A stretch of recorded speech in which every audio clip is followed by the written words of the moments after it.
ఒకే ఒక్క హీరో సైలెంట్గా తెలుగు సినిమాలో ఒక రెవల్యూషన్ని తీసుకొస్తున్నారు. ఆ నేమ్ ఈజ్ నాని. అంటే ఈ మాస్ అనే ఫ్యాన్సీ ఇమేజ్ లేకపోయినా, పెద్ద పెద్ద పాన్ ఇండియా సినిమాలు చేయకపోయినా, తెలుగు సినిమాకి మాత్రం ఒక జెన్యూన్ అండ్ మీనింగ్ఫుల్ వేలో కాంట్రిబ్యూట్ చేస్తున్న స్టార్ మన నాని. సినిమాని ఎంకరేజ్ చేసి తను అటువంటి కంటెంట్ని ఇండస్ట్రీకి ఇవ్వాలనే ఉద్దేశంతో తను స్టార్ట్ చేసిన వాల్ పోస్టర్ నుంచి ఎంతోమంది డైరెక్టర్లు వచ్చారు. అందుకు ఆయన్ని ఆ గౌరవం ఇవ్వాలనిపిస్తుంది నాకు. ఫస్ట్ ఆఫ్ ఆల్ నాని అన్నకు సింప్లీ హ్యాట్స్ ఆఫ్. రీసెంట్గా నాని గారు ప్రజెంట్ చేసిన కోర్ట్ సినిమా ఫిల్మ్ ఇండస్ట్రీనే కాదు, నార్మల్ ఆడియన్స్ని కూడా ఎక్కువగా మాట్లాడుకునేలా చేసింది. అసలు నాని ఇలాంటి సినిమాల్ని ఎలా సెలెక్ట్ చేసుకుంటారు, ఎందుకు కొత్త కథల్ని ఎంకరేజ్ చేస్తారు అని అడిగితే నాకు అనిపించేది ఏంటంటే, ఒక సక్సెస్ఫుల్ ఫిల్మ్ స్టార్ అయినా సరే ఆల్వేస్ అన్నిటికంటే ముందు సిన్సియర్ ఫిల్మ్ లవర్గా ఉండడం అనేది నాని గారి సక్సెస్ సీక్రెట్. బేసిక్గా మన దగ్గర సినిమాల్ని ఆల్మోస్ట్ అందరూ ఇష్టపడతారు, చూస్తారు. కానీ అందులో చాలా తక్కువ మంది దాన్ని సీరియస్గా తీసుకుంటారు. అందులో ఒక చిన్న మైన్యూట్ పర్సంటేజ్ ఆఫ్ పీపుల్ మాత్రమే సక్సెస్ అవుతారు. అయితే ఇక్కడ హ్యూమన్ సైకాలజీ అనుకోండి, సినిమా ఇండస్ట్రీ రియాలిటీ అనుకోండి, ఏదైనా కానీ ఒక కథని సినిమాలాగా తీసేటప్పుడు క్రియేటివిటీకి కామర్స్కి మధ్య ఎప్పుడు కూడా ఒక ఫ్రిక్షన్ అనేది ఉంటుంది.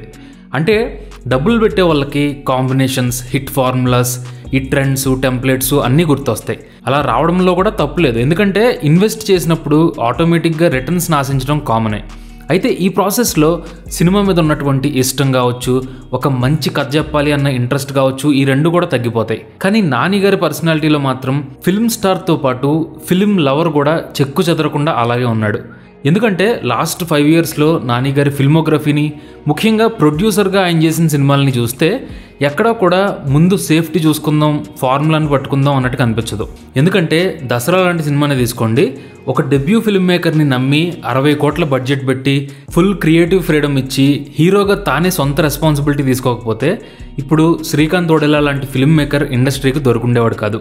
అప్పట్లో అష్టాచమ్మ అలా మొదలైంది సినిమాలతో మొదలుపెట్టి దసరా, హాయ్ నాన్న వరకు ఇంచుమించు ఒక 10 మంది పైగా డైరెక్టర్లని తెలుగు సినిమాకి ఇంట్రడ్యూస్ చేశారు నాని గారు.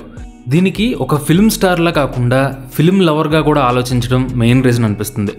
ఎందుకంటే మీరు గమనిస్తే జనరల్గా హీరోలందరూ కూడా స్టార్టింగ్లో కొత్త డైరెక్టర్లతో పనిచేస్తారు. వన్స్ పాపులారిటీ వచ్చిన తర్వాత మాత్రం మ్యాక్సిమం ఎక్స్పీరియన్స్ ఉన్న వాళ్ళతోనే చేస్తారు. కానీ నాని గారు అలా కాదు, ఒక అవుట్ సైడ్ ఆడియన్స్ లాగా, సినిమా లవర్ లాగా కథను వింటారు, నచ్చితే మాత్రం చేస్తారు. అసలు ఇన్నిసార్లు సినిమా లవర్ అని ఎందుకంటున్నానంటే, కొన్నిసార్లు ఇంటర్వ్యూస్లోనూ, ప్రమోషనల్ ఈవెంట్స్లోనూ నాని గారు మాట్లాడేటప్పుడు సినిమాల మీద తనకున్నటువంటి ఇష్టాన్ని చాలా ఆనెస్ట్గా ఎక్స్ప్రెస్ చేస్తూ ఉంటారు. అంటే సపోజ్ అచ్చ తెలుగు క్లాసిక్స్ సీతారామయ్య గారి మనవరాల దగ్గర నుండి విశ్వనాథ్ గారి సినిమాలు, మణిరత్నం గారి మూవీస్, అలాగే అమీర్పేట సత్యం థియేటర్లో చూసిన సినిమాలు, ఆయన ఎర్లీ డేస్లో బాపు గారి దగ్గర అసిస్టెంట్ డైరెక్టర్లా పనిచేయడం, తర్వాత న్యాచురల్ పర్ఫార్మెన్స్తో ఆడియన్స్కి రీచ్ అవ్వడం, ఈ జర్నీ మొత్తంలో కూడా ఆయన స్టార్డమ్ పెరిగింది. అలాగే మంచి సినిమాల మీద ఉన్నటువంటి ఇష్టం కూడా కాన్స్టెంట్గా ఇవాల్వ్ అవుతూ వచ్చింది. ఏదైనా ఒక సినిమా బాగుంది, హిట్ అయింది అంటే నాలంటోడు సీరియస్గా కూర్చుని దాని వెనకాల లాజిక్ ఏంటో ఆలోచిస్తాడు. కానీ రియాలిటీ ఏంటంటే ఆర్ట్ ఫామ్ అనేది లాజిక్తో కాదు, మ్యాజిక్తో వర్క్ అవుతుంది. The moment you start analyzing things and put too much of thought into it, I think will complicate it. Cinema is very basic, it's magic. So I don't think a lot of calculation should come into it. There should be a lot of heart. అయితే magic అయినా సరే దాని వెనకాల కూడా కొన్ని tricks ఉంటాయి కదా. So ఆ ప్రాసెస్ని గమనిస్తే మ్యాజిక్ మనకి ఇంకా బాగా అర్థం అవుద్ది. సినిమాలు కూడా అంతే. నాని గారు ప్రొడ్యూస్ చేసిన సినిమాలన్నీ కూడా కొత్త కథలే, కానీ మీరు అబ్జర్వ్ చేస్తే అవి కూడా పర్టికులర్ జానర్ బీట్స్ని ఫాలో అవుతాయి. అంటే సపోజ్ ఆ సినిమాని తీసుకోండి, సైకలాజికల్ థ్రిల్లర్, లాస్ట్ వరకు అసలు ఏం జరుగుతుందో అర్థం కాదు. అంటే ఈ టైప్ సినిమాల్లో ఉండేటువంటి సస్పెన్స్ని, ఆ క్లైమాక్స్ సర్ప్రైజ్ని ప్రశాంత్ వర్మ బాగానే ఎగ్జిక్యూట్ చేశారు. అలాగే హిట్ సినిమాని తీసుకోండి, ఇది pure police procedural thriller movie. అంటే క్యారెక్టర్ ఫ్లాస్ ఉన్నటువంటి ఒక పోలీస్ క్రైమ్ని ఇన్వెస్టిగేట్ చేస్తాడు, స్టోరీలో ట్విస్ట్లు ఉంటాయి, ఆడియన్స్ని మిస్లీడ్ చేసే సీన్లు ఉంటాయి. అల్టిమేట్గా ఒక మంచి థ్రిల్లర్ మూవీ చూసామనే ఫీలింగ్ ఉంటుంది. ఇక రీసెంట్గా వచ్చిన కోర్ట్ మూవీ అయితే ప్రాపర్గా ఒక ప్లానింగ్తో రాసుకున్నటువంటి కోర్ట్ రూమ్ డ్రామా.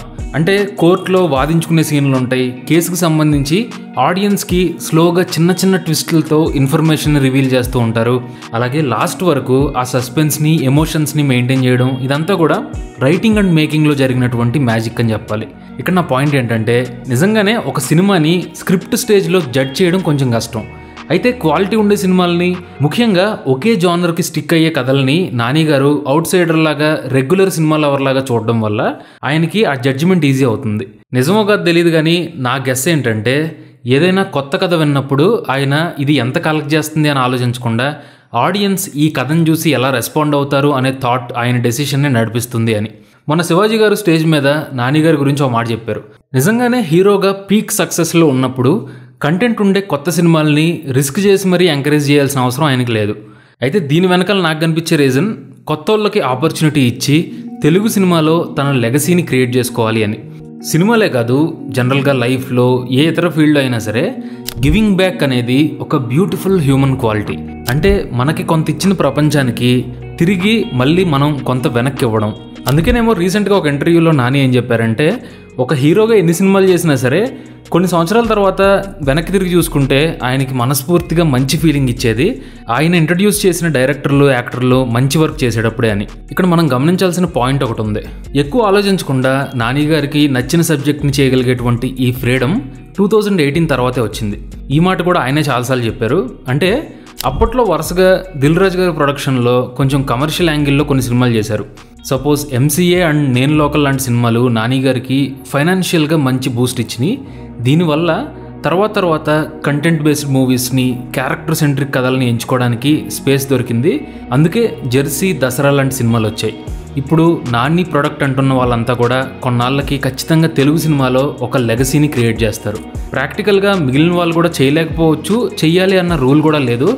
కానీ జస్ట్ ఇమాజిన్, పవర్ఫుల్ పొజిషన్లో ఉన్న స్టార్ హీరోలు ప్రజెంటర్గా లేదా ప్రొడ్యూసర్గా ఎలాగైనా సరే కొత్త కంటెంట్ని సపోర్ట్ చేస్తే గనక ఒరిజినల్ వాయిస్ ఉన్న స్టోరీ టెల్లర్స్ ఇంకా చాలామంది తెలుగు ఆడియన్స్కి పరిచయం అవుతారు. ఈ వీడియో మెయిన్గా నాని గారి మీద అయినా సరే ఒక విషయాన్ని మనం మర్చిపోకూడదు. ఒక పక్క హీరోగా ఎంతో బిజీగా ఉంటూ ప్యారలల్గా ప్రొడక్షన్ హౌస్ని కూడా నడిపించడం అనేది ఒక్కరి వల్ల సాధ్యం కాదు. సో పైకి మనందరికీ కూడా నాని గారు ఒక్కరే కనిపించినా సరే వెనకాల ఉన్నటువంటి టీం గురించి మనం ఖచ్చితంగా మాట్లాడుకోవాలి. వాల్ పోస్టర్లో ఇంటర్నల్గా ఏం జరుగుద్దో మనకు తెలియదు, కానీ పనిచేసిన వాళ్ళందరూ కూడా ప్రమోషనల్ ఇంటర్వ్యూస్లో మాట్లాడేదాన్ని బట్టి చూస్తే ఈగోలు, హైరార్కీలు లేకుండా ఈ టీం ఒక హెల్దీ అట్మాస్ఫియర్లో పనిచేస్తున్నారనిపించింది. నాని గారితో పాటు main partner and producer Prashanti garu ఏ సినిమా పడితే చేయకుండా మంచి కథలనే సపోర్ట్ చేస్తున్నారు. సినిమా అనేది ఆల్వేస్ ఒక కొలాబరేటివ్ ఆర్ట్ ఫామ్, అది అందరికీ తెలుసు. కానీ సినిమా బయటకు వచ్చిన తర్వాత మెయిన్ ఫోకస్ కొంతమంది మీద ఉంటుంది. ఈ విషయం తెలుసు కాబట్టి నాని గారు ప్రమోషనల్ వీడియోస్లోనూ స్టేజ్ మీద మాట్లాడేటప్పుడల్లా సాధ్యమైనంత వరకు ఆయన టీంని, వాళ్ళ వర్క్ని జెన్యూన్గా అప్రిషియేట్ చేస్తారు.